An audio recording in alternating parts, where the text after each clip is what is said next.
Hey everybody, welcome to Monday's Manaaki, where we just try and digest what's going on as we wait for the 4 o'clock announcement today. Will we go to level 2? Personally, not so sure, a little uncomfortable, but that's it's a personal opinion. What we're doing here and have been doing since lockdown is getting ideas of people that are in business and how they are coping with COVID-19 and how they are moving forward. To use the term, they want to thrive, not survive. I love that term.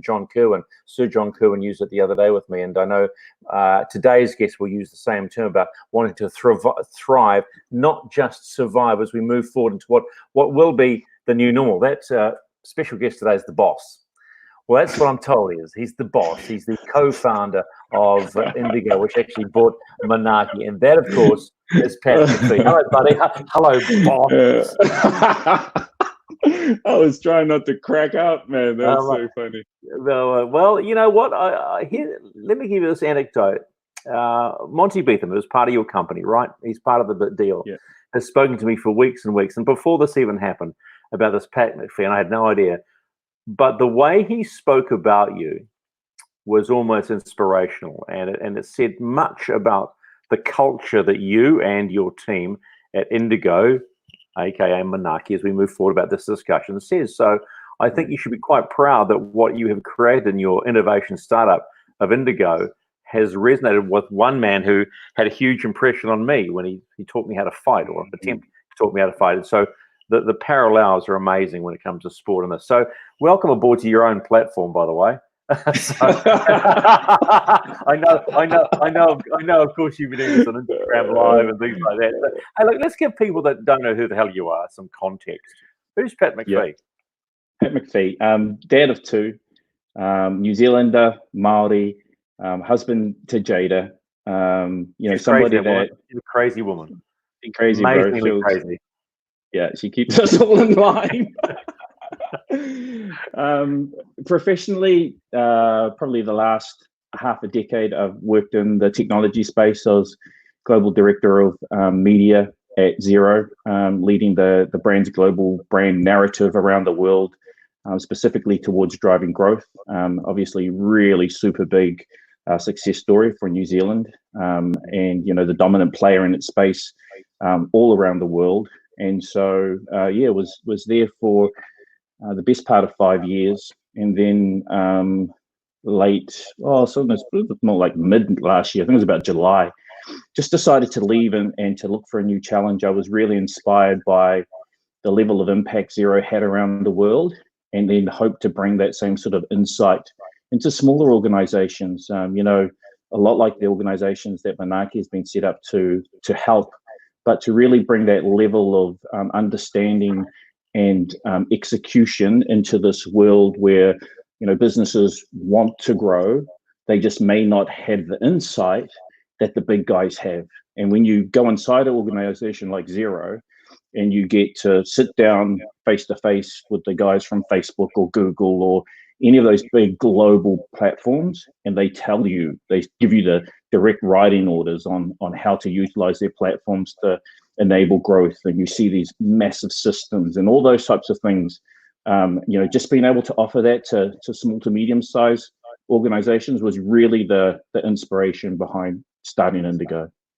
Okay, which is an innovation startup. That's cool, and it all makes sense when I looked at the narrative behind it all. But like all good organizations, they need a strong leader. So I'm intrigued to know if Rod Drury was one of those guys that inspired you to become a leader.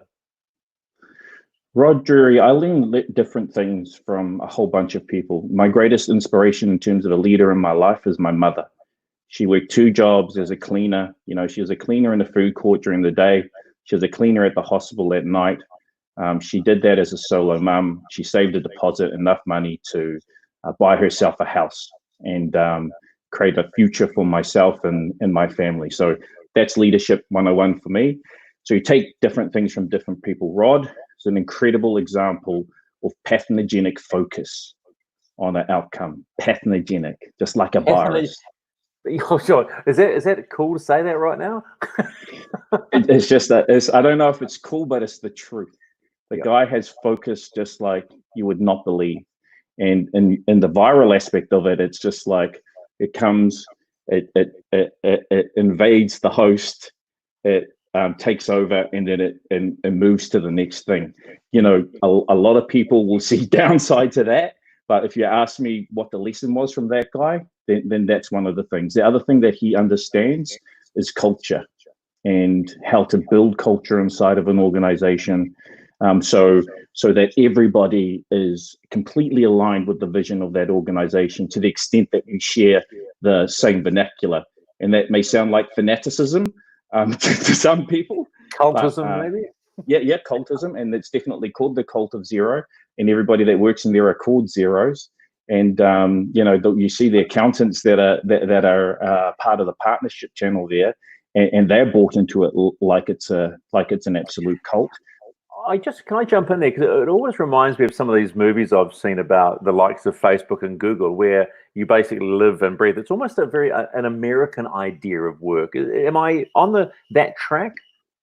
I think it's a you're on the right track, Stephen. I think it's it's a global idea of work, because what Xero did successfully was take those unique aspects of the culture which were unique to its founding and its heritage here in New Zealand, and was able to replicate those in various corners of the world. So whether it was Singapore, or whether it was the US, or whether it was the UK, or wherever it was in Australia, it was a uniquely New Zealand DNA. Then sort of 20% of it was altered for whichever market that we went into around the world. But certainly when you see those levels of fanaticism in and around brands like Google and Facebook, and the dedication to the vision, certainly I think that's part of what Xero aspired to do. So do we think that vision is the key to culture? That those who have that vision and lead that vision, is that where culture is created? Because I know there are probably small businesses watching this going, you know, I've got a vision for this small business. I want to see it grow. So am I the person that has to lead that to create that culture, and probably more so belief? Yeah, it's a good question. I think that execution is actually the key to be able to create and to spread and to get people to buy into culture. Sure, you need a vision and you need leadership to, you know, set the tone and to identify and articulate what those things are. But if you don't have a plan to operationalize vision, to operationalize culture every single day in very methodical manner, you know, to get people to buy into the elements of that culture and that value. Like Xero had this value around beautiful, right? And was just such a juxtaposition for the accounting world, because like, who thinks accounting is beautiful? Nobody. Yeah. But it was a commitment to the experience that people had when they used the application, that it was so easy. It was like, oh, that's just beautiful. And so, you know, that commitment to that experience then seeped into every corner of the organization. And people talked about, you know, does this aesthetically look beautiful enough? Is this user experience beautiful enough?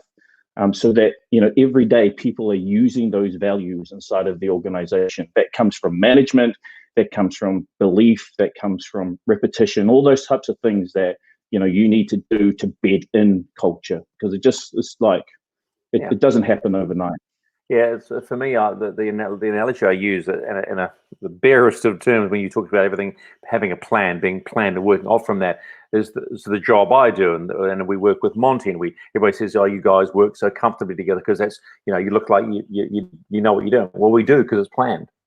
It's planned. So having that plan to work off creates, well, for my word, comfort.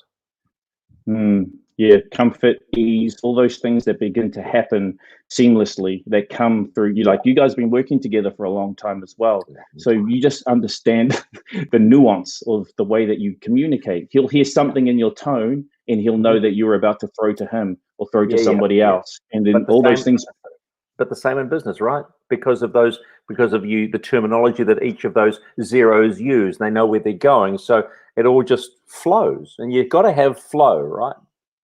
Yeah, absolutely. It all just does flow. And then when you get, you know, a couple of thousand people in the flow, then you can create something extraordinary. And when those people are located in various corners of the world, you can then start to spread that movement out into those places as well. Yeah. And it becomes easy, which doesn't surprise me when I talk to Mons about Indigo and this culture that you guys have created, you have led, it all just makes sense. If let's pan out a piece of advice. I know we're going to get to the Manaaki story, but I love putting things in context. If a small business is sitting here going, okay, this is all well and good, but I've only got 3 or 4 staff, does much change in the way they approach it, whether they had 3 staff or 53 staff? No, the principles are exactly the same, right? And you touched on them. You know, you need clear vision, you need clear leadership, you need a plan, and you need to be able to execute on that plan. The stuff that's slightly different is like, what do you want that culture to be? You know, what do you want to stand for? And how will you communicate that to those people that are coming on this journey with you in a way that attaches to them through their brain, but also through their heart, and maybe even into their spirit. And once you can form that type of connection, then you form something that's akin to a concept like you hear people talk about whānau or other concepts like that around the world. Okay, let's throw the political question in that people can agree or disagree, because I don't really care. The Prime Minister and the way she delivers her message and leads and what she's been taking us through. Do you think that's a good example of creating, gosh, a culture of government that she wants to see? What she demonstrates for me as a leader is a high degree of empathy and understanding, and has an understanding of the tone of the nation, right? And so I think she demonstrates that empathy consistently. And you know, she also executes incredibly well on her message. She sets a tone in her leadership consistently. Like, she does all those things that, like, now when we get these updates every day and we're expecting a big update, we probably know that the formula that it's going to run to. We probably know, you know, the types of words and the way she's going to set the tone for how she introduces things. And we kind of eagerly begin to anticipate those things. And so I find watching her updates and the way that she's led is a bit of a masterclass, actually, on how to engage. And certainly there are people at opposite ends of the scale that will either hate her and some that absolutely love her. But overall, in doing the job of communicating consistently to the people of the country, I think she's done an incredible job. But it all comes back to one thing you talked about, and that was having a plan. People think it's all about the Prime Minister. It's actually the people behind her as well, creating that plan, which you talked about. Let's go on to Indigo, innovation startup, and we'll cut to the chase here, really. You're going gangbusters. You got plenty of clients. Boom, COVID-19, you shut down. What's your first thought? Holy fuck. What are we going to do now? Can we say that on Facebook? Too late now. We just did, mate. We just did. There's no media to come and say you can't say that. Awesome. Carry on. Yeah, hope you haven't unleashed the dragon, cripes. Here we go. I'm accustomed to.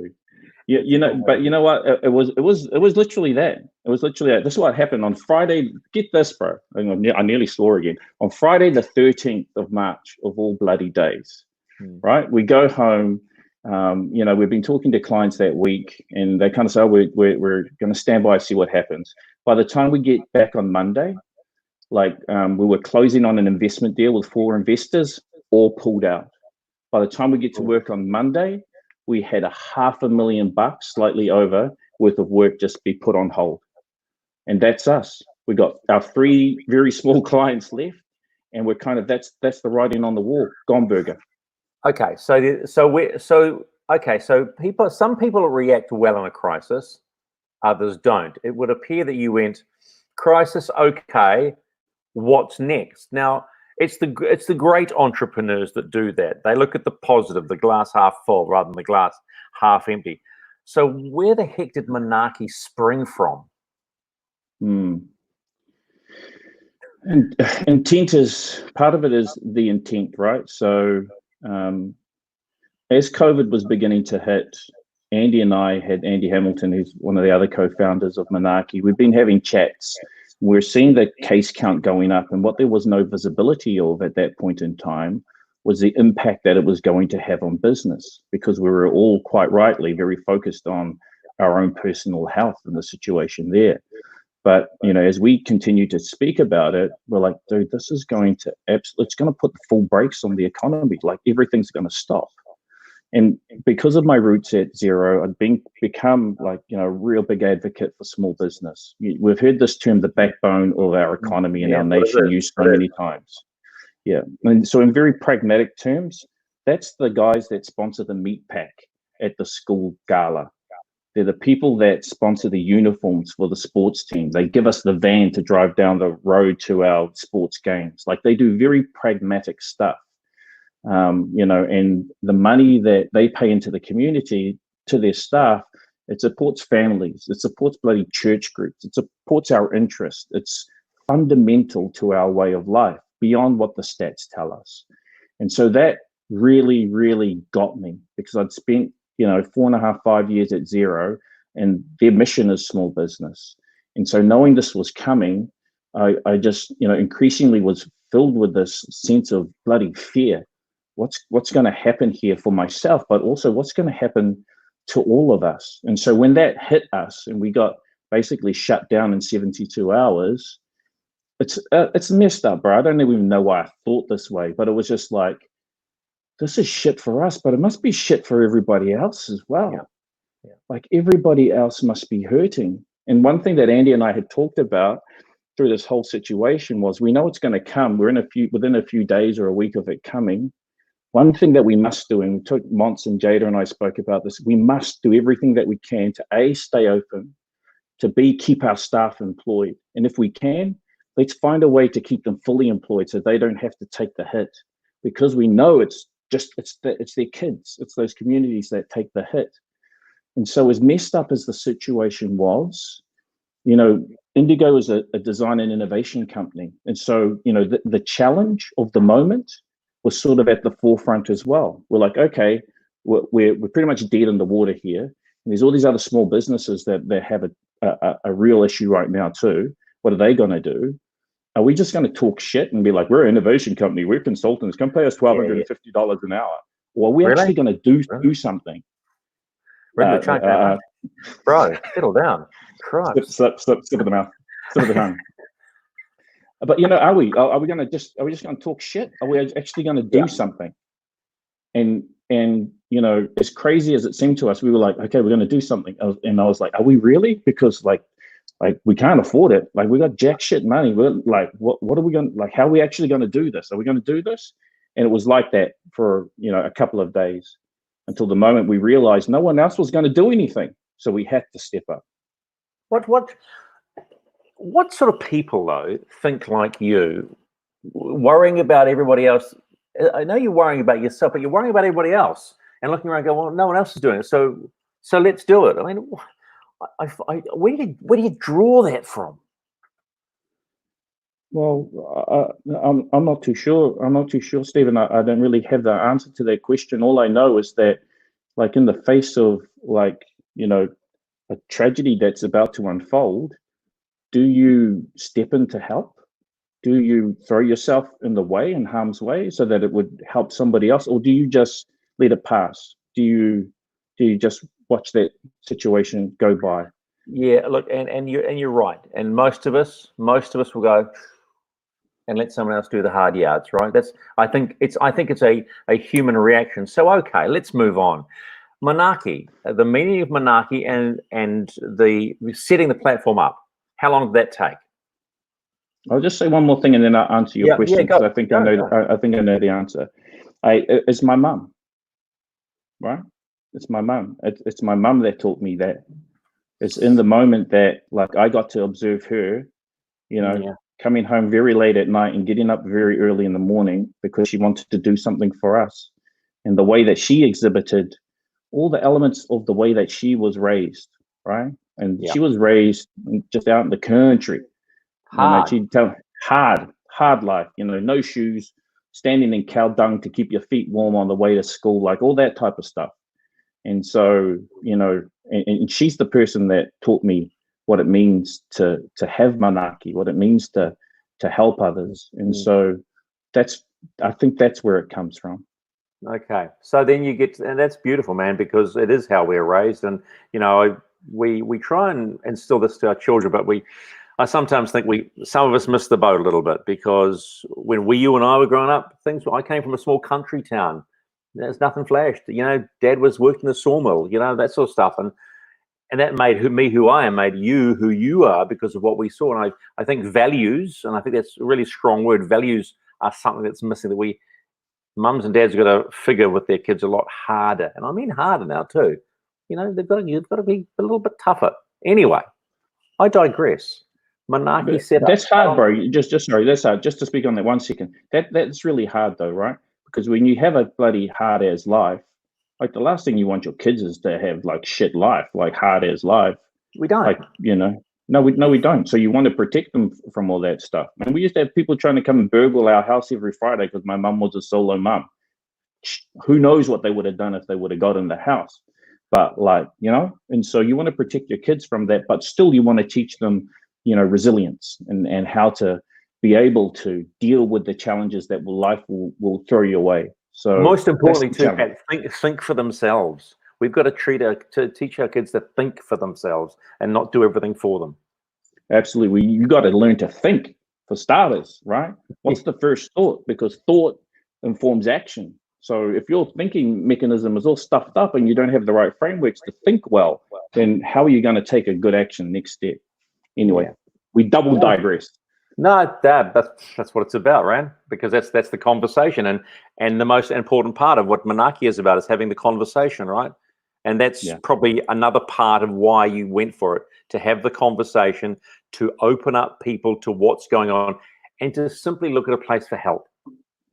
Yeah, that was it. Well, what we understood is that our hypothesis, shall we say, the thing that we were testing was that the most fundamental thing that we can do right now to help small businesses is to be there for a shoulder to lean on, or to somebody that you can ask a question. So if you're a small business and you want to ask a question, what better person to ask than somebody that has, traversed business at the highest levels, become extremely successful, has a wealth of knowledge and expertise to be able to call on. And so that was the basis of us, and thanks to Andy, being able to get so many incredible names, business people that have been there, done that, had the success, and have them willing to offer their Manaaki to small businesses. One of the things that I love is that my mate with the Indian curry shop down the street can talk to the guy that founded Lewis Road Creamery, or this guy that's got this brand new startup for a natural energy drink can talk to the guy that founded, Charlie's Juice. I love that. Let me stop here, because you mentioned Andy twice now. Who is Andy Hamilton? Because we can't talk. Yeah, go get Dad a coffee. We can't talk about Andy with not knowing who Andy is, to give it context. Andy's a guy that has served New Zealand small businesses with distinction and honor for the last 20 years. He's the founding CEO of the Ice House, still, as I believe it, the CEO of Ice House Ventures. Ice House is New Zealand's leading business incubator that has helped create so many successful companies, created literally probably billions of dollars through the companies that have gone through there in GDP, thousands and thousands of jobs. And this guy has served the cause of New Zealand business on the global stage tirelessly for 2 bloody decades. And he's an absolute legend. Great guy. Yeah. And he says on his comment, have you seen that? Yeah, there you go. See that? Okay. There you go. But that's interesting that you two got together. How hard was it, apart from using Andy? How hard was it to draw people in to be part of Manaaki, or was it actually quite easy? Oh wow, big sigh. You talk about it. Yeah, no, you talk about a plan, right? And so what we had understood that when we decided to go with Manaaki is, we're not just creating a question and answer forum here. We're creating something that speaks to the emotion of the moment, and being there at an emotional level as well as a pragmatic level. And so from an emotional level, I knew that we had to create a brand, if you like, that would be able to speak to that moment, to speak to the pain, to speak to the fear, and come back at that with care. And so that was the essence of really using Manaaki, using the concept of Manaaki as the vehicle or the waka to carry this thing forward. Because Manaaki is a cultural concept. It comes from the Maori people, and it like we've heard it used as care and looking after, and all those types of things. But there's so many just different layers to it. It's just so deep, and the cultural context is so deep. It's about putting the interests of others ahead of yourself, right? So self-sacrifice. So what will you do? You asked me before, like, why'd you do it? Well, that's the essence of Manaaki. If we couldn't have acted in Manaaki in that moment, we couldn't put hand on heart be able to call it Manaaki. And so, that's what's so incredibly important about that concept. So when we created the brand, we wanted to create a brand that would speak to our sense of identity, our sense of nationalism. We wanted to create a brand that so often you see in times of peril. Part of what galvanizes us, or times of unity, is the Maori culture. And so we wanted to create a new symbol of our nationalism and of our pride, but that was not about haka and war. No. That was about care and love. And so Manaaki, as a brand, we knew would speak to that. So when we went to those people, those incredible New Zealanders, we knew that we could speak to them through their heart and through a cultural concept, and that would have resonance for them. Really interesting. You used a word I haven't heard anyone use in a long, long time, and everybody gets scared of it, and that's nationalism. That's because that can be perceived as quite a dangerous word, but I like the idea of nationalism, and I like the idea of who we are, and the flag. It's all part and parcel of it, right? But there seems to be there's always been an undercurrent that it's wrong, and I always ask that question, Pat, why? Why should it be wrong to be proud of who we are, where we come from, and honoring and being and looking at that flag? Every like simple thing for me. Every time I hear the national anthem at a sporting event or something, I look at the flag. I cry like a baby. Well, I don't cry like a baby, but we've got a tear in my eye. And I think that's really important. I think it's lost, and maybe Manaaki is a way to remind people that we should be doing this. Yeah, we can't let minority factions, radical factions that have terrorized humanity to own these concepts that are inherently powerful if they're put into the right hands and in the right context. And so we shy away from these things because of the minorities that are out there that have executed atrocities against humanity in the name of, that term. But that doesn't mean that those terms are, that's just the context that they've used. When you stand up and you hear that national anthem, and you see the boys, whether it's the rugby guys, and they grab that silver fern, and you see those guys with their first test, and they, you can see them tearing up, and these are hard dudes. Or anybody, like, just if you hear that national anthem, you want to stand up, and if you see that haka and you don't get blowing goosebumps, it's all those types of things, and that's the great side of it. And it's the, hey bro, let's go. Hey bro, let's go. All right, let's go. Yeah, I suppose I got a good question here. Well, I'm going to stick with this for just a minute. Nationalism may seem too political. Yeah, it's pretty good, but maybe patriotism. We should maybe refigure it along that way, because patriotism is a good thing. I like that idea, being patriotic to who we are, because we shouldn't politicize this. With as the weeks have gone by, what have you learned about small business through Manaaki? Small business, a big part of small business is about self-actualization. Well, all these big business terms, wow, it kills me. I didn't know those.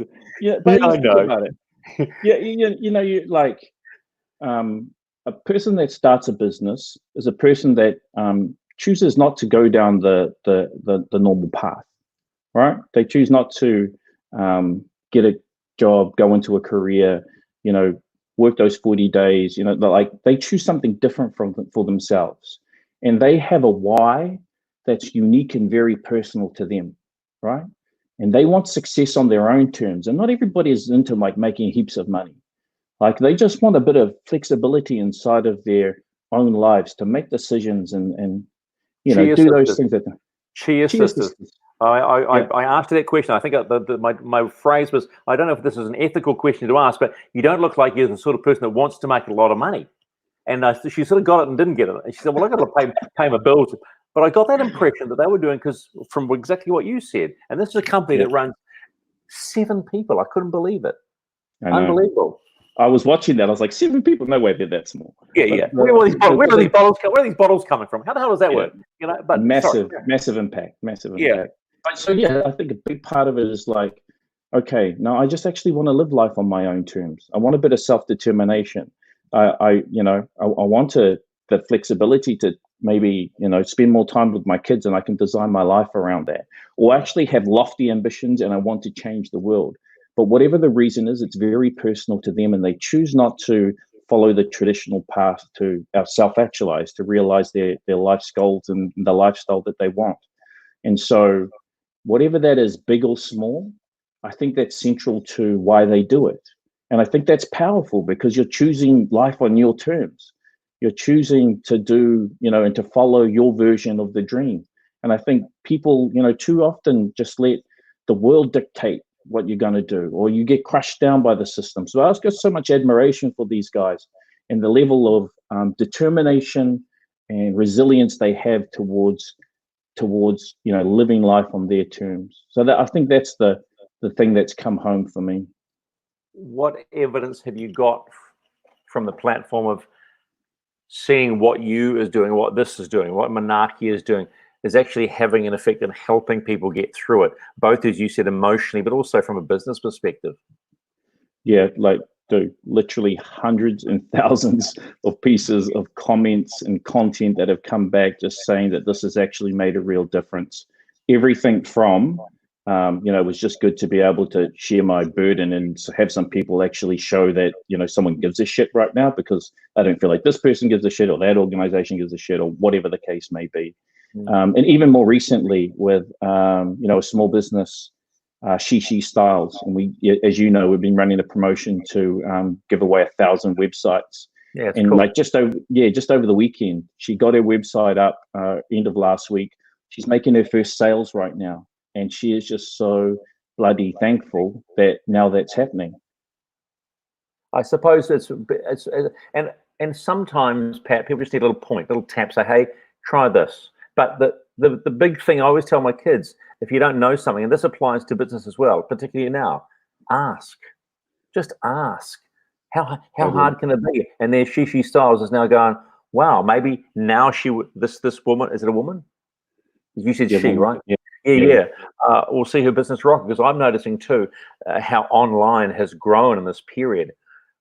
But by the same token, we're New Zealanders and we like to be tactile. We like to go and touch things. How do you think this will change things?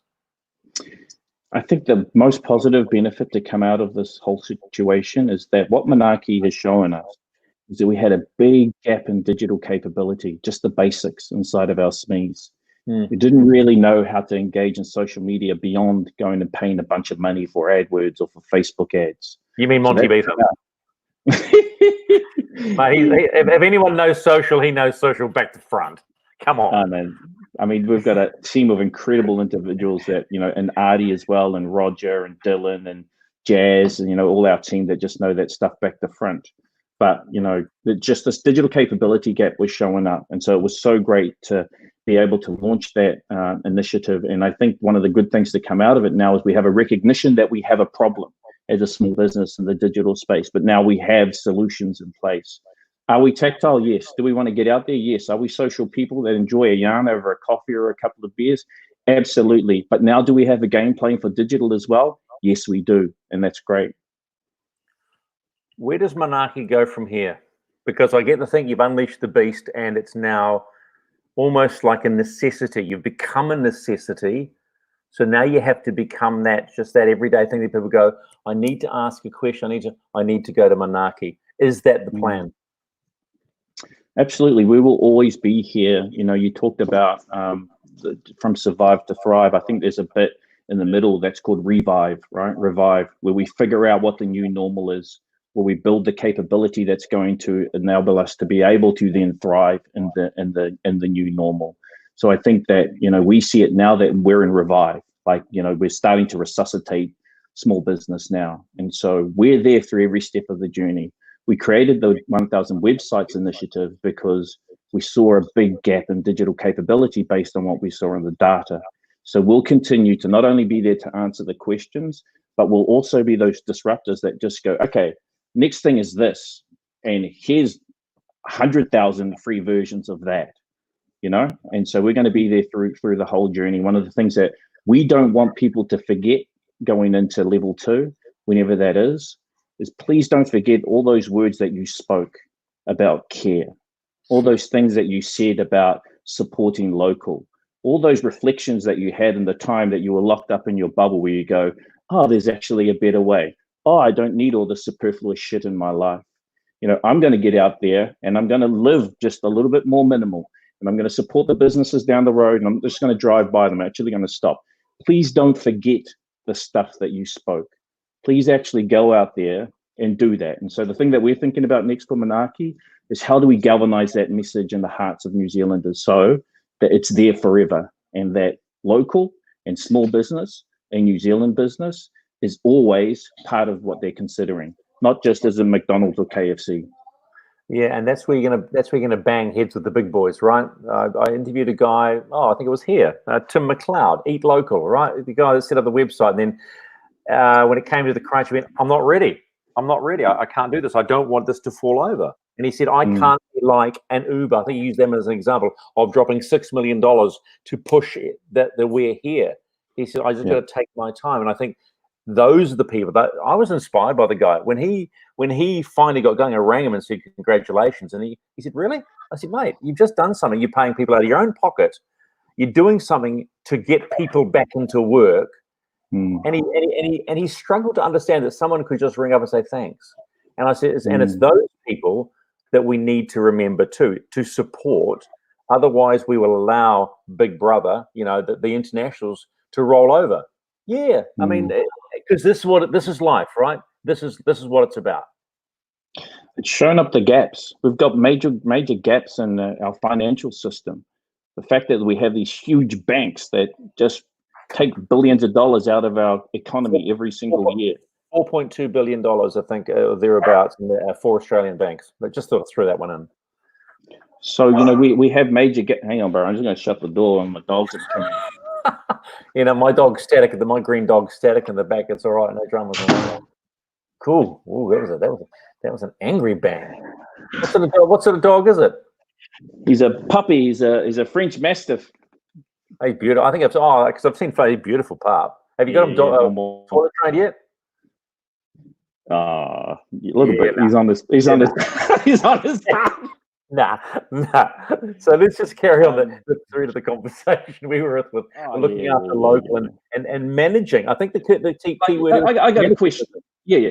I got a question. Big business. Where are you at? Where are you? Where have you been this whole bloody time? You know, where like you deferred some mortgage payments and like people had to bloody, you know, where are those ones? Where are they? There have been some, right? Remember we're talking to Nick Mowbray, right, from Zuru this coming Friday. I'm talking to him, right? He was one of those big business boys that put his hand up, criticized the government. I won't ask him about that, but he criticized the government about moving too soon or too slow, whatever it was. Got together with some of the biggest names, and they did something. They galvanized. Yeah. So some big business. Funnily enough, New Zealand. You know, but bro, he's not a big business. He's not a big business in the context of like Westpac Bank, ASB Bank. Like, you know, he's like a nice medium-sized business. He's big in the world of small business, but you know, like they're not a huge business that's been established for years. They are an incredible business, and you know, amazing capability, and what they've done with their design capability to launch a whole bunch of new products is just absolutely amazing. But I wouldn't categorize them in those big dogs. Okay, so if you're a small, I mean, so this is the funny thing that I've done this on Talkback with people, and it resonated when they had the memorial service in Christchurch, and someone texted me in on Magic Talk Radio and said, "How long do you think the love We Are One is going to last?" And that came back to me, Pat, in this last week, thinking about how much is this love and the whole idea of local going to last? Because what really concerns me is that people are going to go crazy. They're going to see level 2, social distancing ain't going to happen, and it's going to go nuts. And I'm a bit nervous. I have family. I've got some immunocompromised people in my family. I'm going, okay, But then there comes the other part of the equation. I'm not ranting here. The other part of the equation. When do we say it's okay? And how long do we keep going? Right? And then I think is what every New Zealander is struggling with. I mean, strictly in the business context, and how long do we care about small, and how long do we care about local? What people need to understand is that big business is going to come out of the gates shortly, and they're going to try and reestablish their system as quickly as possible, and they're going to throw those millions and millions of dollars that they've been sitting at and getting us all back into those old habits. So it's about personal responsibility. Like, do you stand on your word or what? Yeah. So, you know, are you actually going to stand for the things that you believe in and consistently execute on those? And like, we don't stand a chance. We don't stand a chance in the face of those big guys if it comes down to spending dollars. But where we got a fighting chance is if we do stand up patriotically, grab that silver fern that's tattooed on our hearts of all of us, go, yes, shit, we ain't going back. We're gonna fight for this. We're gonna stand here together. And as long as there's an imprimatur, a standard that we can stand under that goes together, here, let's go. Remember, don't forget. Then I think we got a fighting chance. But we won't fight it with money. We'll fight it with Manaaki. We'll fight it by looking after each other and caring for something beyond ourselves. Can you see that word over my shoulder on the wall at the back? What does it say? It says beautiful.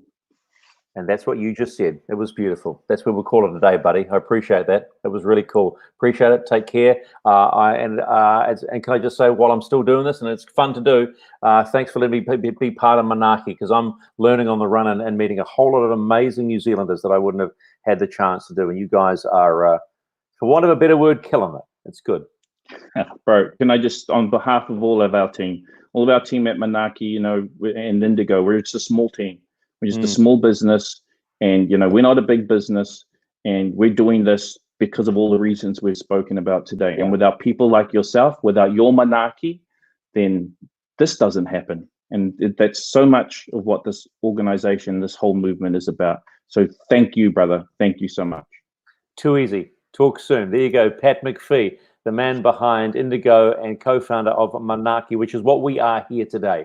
Giving back because we want to give back to make sure this magnificent country of ours keeps rolling on as we move through these levels and get back to what normality ever is going to be. Hey, Wednesday, we're doing Monday, Wednesday, Friday. On Wednesday, it will be Rochelle Stewart-Allen from Hui A Community Aotearoa. Very cool to look forward to that one. Also, Nick Mowbray from Zuru. I'm Stephen McIver. See you Wednesday at 2:30. Thanks for watching.